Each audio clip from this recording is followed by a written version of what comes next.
Ignition sequence starts. 6, 5, 4, 3, 2, 1, 0.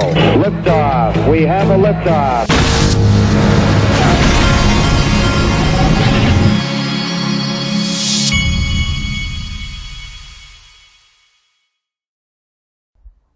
Hey everybody, this is the Digital Asset Investor, and I just never have been able to figure out why. My wife asked me if we could get someone to clean our house, and I agreed to do that. And this happened a while back, but ever since then, she says that I'm supposed to help clean the house the day before they come to clean the house. I thought the whole point of me paying money to have someone clean the house was that I don't have to clean the house. But it turns out the way this works is you have to clean the house in preparation for them coming to clean the house. And that doesn't make any sense to me. It drives me up the wall. So it's like a flurry of activity the day before the house is supposed to be cleaned, where now I have to clean the house. So I pay someone and I have to do what I really wasn't doing before, which maybe I should have been. But anyway, all right, enough of that. Anyone here into crypto, how y'all feeling about it? Credible Crypto had replied this, and I kind of agree with all this. Global crypto market cap is currently 1.3 trillion, while the .com boom popped at $9 trillion in valuation. Adjusted for inflation, we are just getting started, and most coins are trading at 50% plus percent discount to their prior all-time high. It's a great time to be getting into crypto, Busta. Now, I'll take this a step further. In the .com boom, we could not invest in the actual protocol. This time, the value's in the protocol. We're able to invest in the actual protocols. It'd be like if you could invest in email, the protocol that is email back in the day. You couldn't do it. This time, we get to invest in the protocol. And this time, it's the internet of value instead of the internet of information, which is about money, all the money.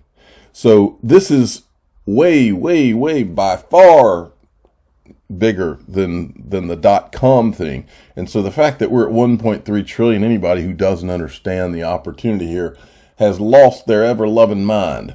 Now, Brad Combs from Digital Perspectives, he's also a researcher and wild speculator. He had tweeted this out. Flare Networks would love to see F asset for FBTC, and it would certainly help to get Bitcoin from proof of work to staking as well. Like Chris Larson most recent call to action to get Bitcoin to move away from proof of work. He's retweeting this. If Bitcoin becomes an F asset, FBTC could theoretically be trustlessly issued on the XRP ledger. It wouldn't even be an IOU. It would be actual money. I believe this is ultimately the destination of Bitcoin. But Flare gave him a good response and said Bitcoin can be added via governance. If it was added transacting FBTC on Flare or issued trustlessly from Flare to the XRP ledger, could be a useful and trustless alternative to Lightning. There you have it. And you notice they did not, they actually interacted with Brad Combs. They did not cuss him out or attack him personally. Isn't that amazing how that can work? So anyway, and then he had tweeted this out this morning. He had two good Flare tweets. The next one was this one. Hi Uphold, we appreciate your ongoing support for XRP on the platform. Question about the upcoming Flare airdrop. Are you able to tell us if you will be issuing 1099s for Flare Spark token holders? Thank you in advance. Anything to anything. Uphold rocks. Hashtag retweet. Now, so I had retweeted that and I said, great question. Coinbase, Binance US, same question. Can we expect 1099s that give us a cost basis for the day of the drop? Also, on the day that we receive the drop, will we be able to trade, withdraw, etc.? And here's how that's relevant. This is how you decide if you have had what's called constructive receipt. And that my understanding, and I'm not an accountant, I'm not an attorney, I'm not a financial advisor, but my understanding is that once you can do all of these things, trade it, like in other words, if Flare goes into your account, once you can trade it, withdraw it, receive it, and all of those things, that's when you have had constructive receipt, and that is where the snapshot of the price for your ordinary income tax purposes comes into play. But talk to your accountant.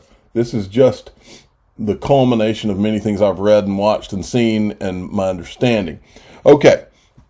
This was interesting from CoinDesk. Chinese crypto news website and app CoinWorld is shutting down according to media reports. So China is continuing their crackdown of crypto, I guess you'd call it. Now, looks like Spike Lee has got a Bitcoin commercial. Watch this. Our currency is not current. Old money, as rich as it looks, is flat out broke. Don't believe me? I got the receipts. They call it green, but it's only white. Where's the women, the black folks, and the people of color? Native Americans got a nickel. A nickel! People don't even stop and pick up a nickel off the sidewalk. 7 million Americans have no bank account. 20 million. Where status is anything but status quo. Okay, I'm not going to play the rest of that. And by the way, if for some reason that I get a copyright strike on that, you won't watch the commercial, but you'll be able to go to Riz XRP's feed or this guy and you can watch it. You can see that adoption is coming. CSMA 144K sent me this one. White House reportedly plans to create a ransomware task force which will look at payments made through cryptocurrency platforms, among other issues. This whole ransomware attack issue, they're trying to, it's very obvious what the narrative that the politicians are trying to create. They're trying to, through these ransomware attacks, they're trying to put the spotlight on, oh, hey, they attacked, they hacked such and such site or whatever. And then they asked for money in Bitcoin or they asked for money in crypto. And so crypto's bad.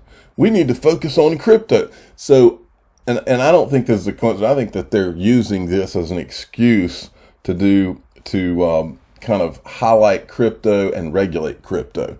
I think that this is how the government operates.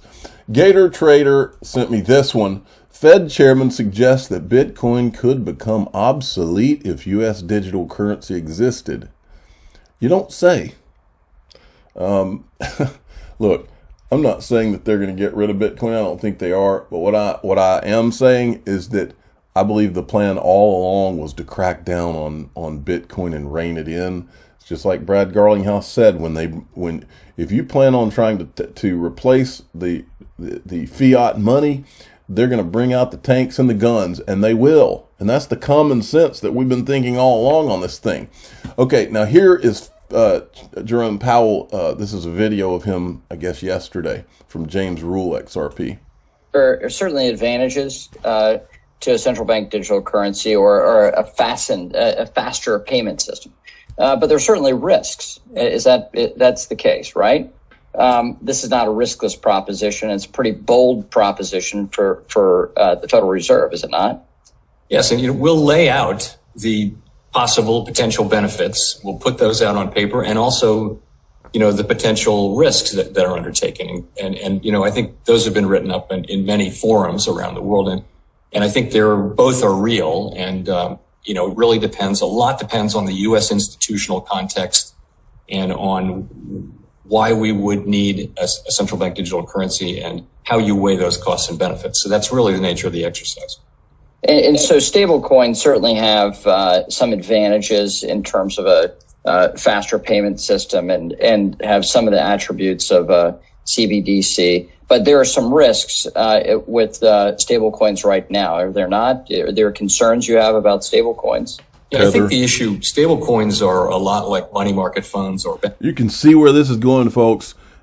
He's asking questions that point to Tether all day long. And these jokers, that's in my opinion, I think that's how this story ends. Is this Tether thing all of a sudden disappears, and all of a sudden the feds are going to come to save the day with government-sponsored stable coins. And see, because this Tether thing is horrible, and look what they did to you. That's what they're going to do. Or a narrow bank, depending on the terms of them, that kind of thing.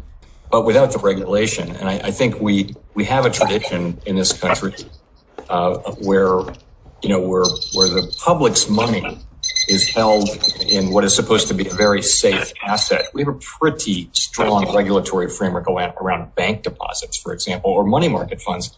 That doesn't exist really for stablecoins. And if they're going to be a significant part of the payments universe, which we don't think crypto assets will be, but stablecoins might be, then we need an appropriate regulatory framework, which frankly we don't have.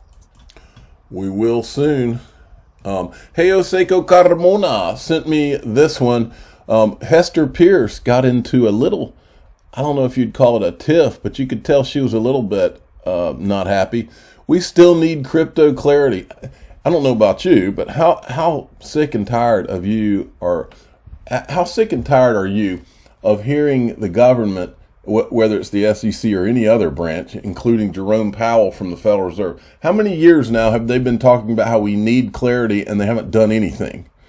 I mean, how many years, as a business owner, when things need to be done for the sake of the business, you get them freaking done. You don't spend years and years and years talking about it and having meetings and all that. You just do it because you got to do it for survival.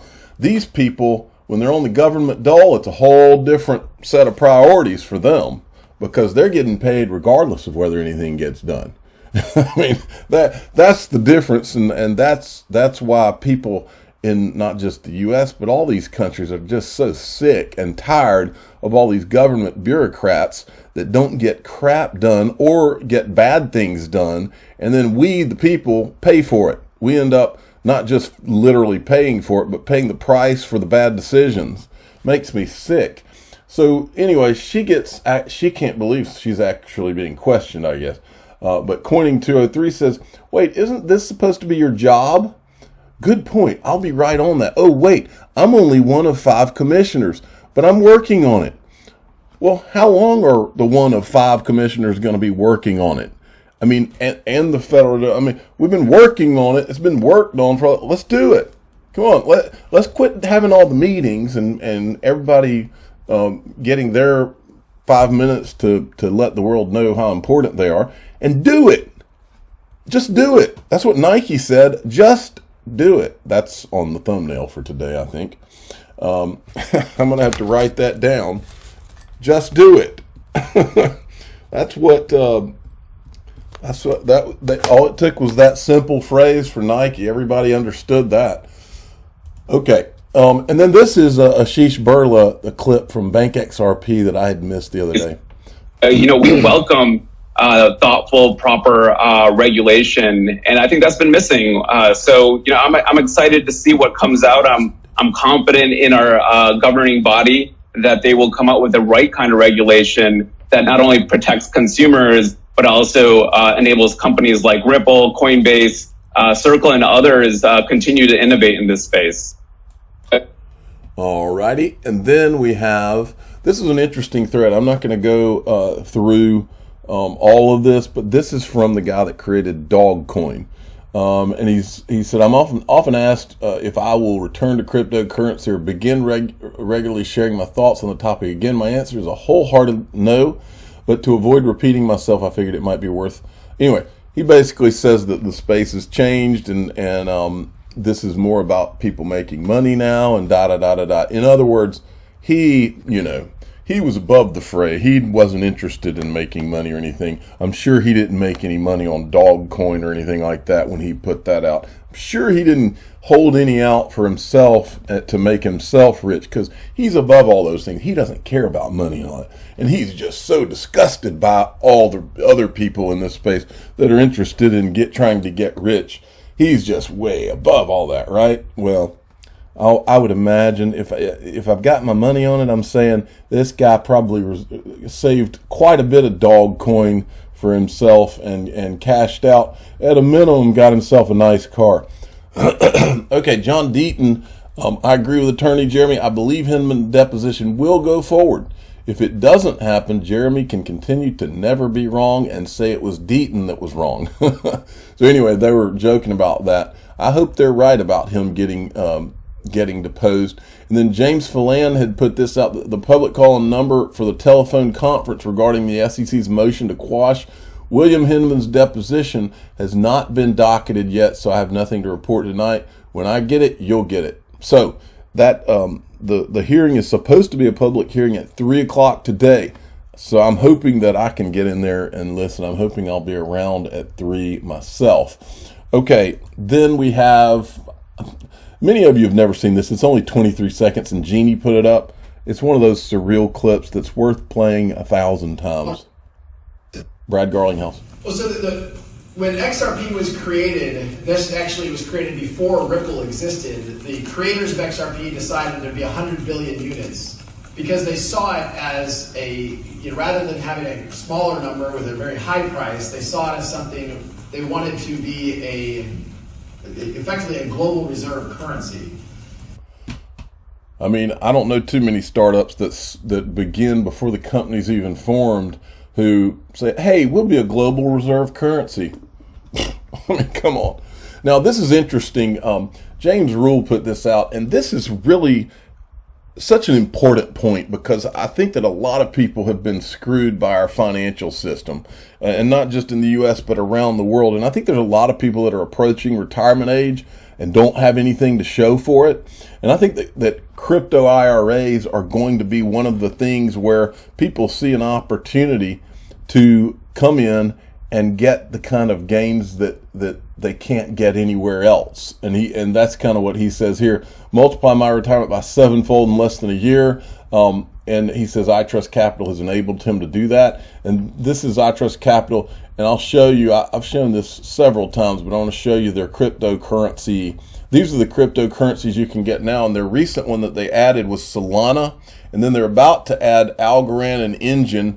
But they're getting more and more because now they're using Coinbase custody. So because of that, they're able to add a lot more digital assets. I bought some Cardano in mine last week. So you can go in the description of my videos, and there's a coupon code for 1 month free. But this is the way to go. I've got two. I'm a customer and they're my sponsor. So I've got 2 of these IRAs, and this is really the only way that I buy crypto now is through my IRA at iTrustCapital. Huge opportunity. I'm the digital asset investor. I'm not an investment advisor. This is for entertainment purposes only. Please subscribe, hit the like button, tell your friends and family. iTrustCapital, way to go for